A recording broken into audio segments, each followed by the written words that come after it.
Geoffrey from Kenya, all the way from Kenya.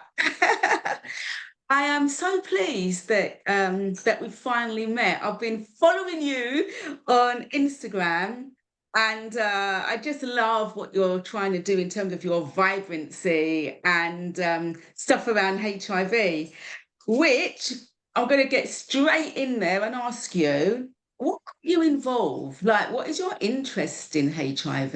Like, what got you involved in that area of work? Well, thanks, Louisa, for having me in this show um, and this podcast. I'll just briefly introduce who I am. I'm Geoffrey Mboya. I am an activist, um, a youth leader, but also a community organizer. And so my work revolves around working with different communities in Nairobi. And these communities are urban informal settlement. And having grown in Mukuru Kwenjenga, which is one of the largest urban informal settlement, I got involved with community health, volunteer at a very young age, and particularly these community leaders were working with people living with HIV Yeah. And AIDS. So they kind of took me through leadership roles and skills Mm-hmm. and just volunteering to help empower this community that Yeah. was marginalized and Yeah. felt I felt a desire to really be there for them, talk to them. Yeah. Some of them were really young people Yeah. who don't even realize um, how they got segregated with other kids. And Oh, so what do you mean by that? Like they didn't realize? I mean, are these young people living with HIV? these are kids who were born with HIV. Ah. And Mm-hmm. so, when you're living in a settlement, um, what goes out, you don't have your own personal space. So Yeah. people get to know what you're going through, if Yeah. you're sick, if you have any issues, people know. Yeah. And Yeah. so you find that kids who live with HIV, they're separated from Yeah. other Okay. normal kids. So in terms Yeah. of play, some parents will advise the kids not to play with these kids Oh, because yeah. they get HIV. Yeah. Yeah. Oh, yeah. I understand. That must be pretty difficult, like from a young age to have to go through that. And I was quite curious, Geoffrey, in terms of are there any people that are quite vocal about HIV and have a good news story to say about how Mhm. they live well with HIV? I mean, being in the human rights space, I have attended a number of platforms. And with my work, I have seen HIV advocates coming up, especially very young people who are Yeah. very vibrant, who are using their voices and raising advocacy um, um, around people living with HIV and HIV. And Yeah. so I have seen that number growing. In the Yeah. past, we used to have very few people who could actually come publicly Yeah. talk Yeah. about this. But right now, we are seeing a huge number of young people in this space who actually very empowered. They have Yeah. at least a wide experience in advocacy. Yeah, no, it's brilliant because I mean, I can relate to that. I mean, for so many years, I was what I call underground. I just did not want to let anyone find out about it. I was so embarrassed. I felt ashamed. I felt all of these things. Mm, And then I came to a stage where I thought, well, I sink or swim. And mm, sinking is not living my life authentically. And swimming exactly. is, well, actually, Mm, let me kind of do some work on myself and see how life can be mm, openly. mhm. And it worked. So what are some of the challenges that you're finding? Like, what is stigma like? Is it still like a big, real issue for people in Kenya with HIV? So, I mean, we have to look at the numbers. So we have at least 75% of people who are infected um, and live in the rural areas and also some in the urban informal settlements. So still there is a long way to go in terms of really reaching out to different communities across the country where we have a higher percentage in terms of people living with HIV, in terms of emotional care, and all these support systems that we are advocating for to be Mm, put in place and help um, support yeah. um, support people and help improve their lives. So I'll say there is a huge number that is Mm. yet to be reached. A few years ago, we had an issue with HIV individuals lacking access to ARVs. Sorry, lacking access to what, sorry? ARVs, Uh-huh. ARVs, Okay. and this was because the government didn't pay some custom money for uh, the support we are getting from USAID.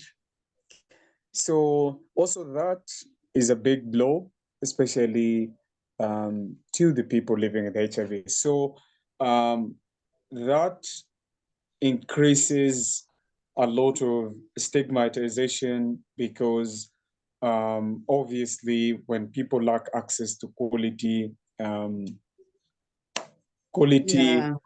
medicine, it Yeah. then and it then makes them also vulnerable to Yeah. people people outside Yeah. who view them as Yeah. um, Yeah. Yeah. Yeah. yeah. Yeah, yeah, I understand that in terms of the stigmatization, if you're and taking medication and how important that is. Um, I was looking at some of the stats, and I'm not going to start quoting them, but I was looking at some of the stats, and I was quite surprised at the prevalence of young people with HIV um, Mm. in Kenya. And you know, I'm older than you, not a lot older, just a little bit older. And but my kind of understanding of HIV from when it started in the 1980s was kind of completely different to what it is now, I guess, with younger people, growing up in the 90s, Mm. or the 2000s, growing up. Do you think that young people have a harder time, an easier time with HIV? And when I say that, I know I say the word easier, take that with a Mm. pinch of salt. But I'm talking about the fact that in my day, there wasn't internet, there wasn't Instagram and social media, there wasn't so much of that, for you to get information and to combat some of those myths about and stigma around HIV. Do you think it's still as hard for young people, or do you think it's maybe because they have access to more information? I mean, what's your view on that?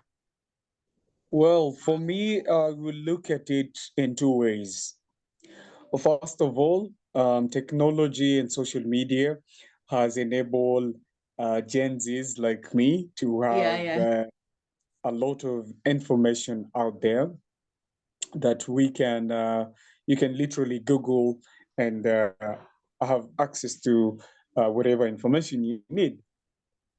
Even though at times we get exposed to a lot of unverified information, but all the same, at least one of the most important thing technology brought with it is the easier access to that.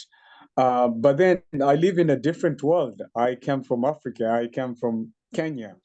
And I can tell you for sure, not so many young people have access to mobile phones. Not so many people have access to,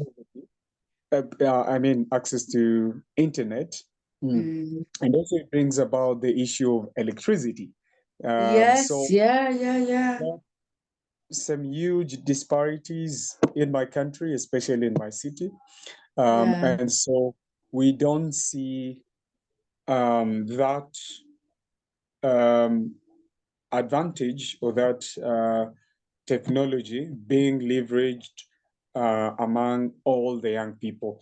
And particularly when we speak about youth living with HIV, it's also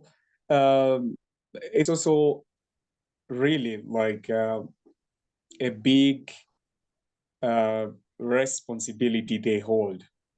Because they need to identify it's because the age is between 15 to 39. That is where we have the huge percentage. And you can agree with me. This is the time when youth slowly start to identify themselves and carving their career path and having all these social interaction. So being someone who lives with HIV, it's difficult knowing who to associate, who to hang out with.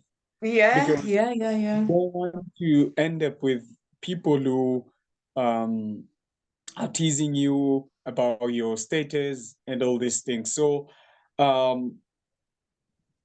it may be different in the UK, but in Kenya, I see a lot of separation, a lot of youth struggling to fit in groups, youth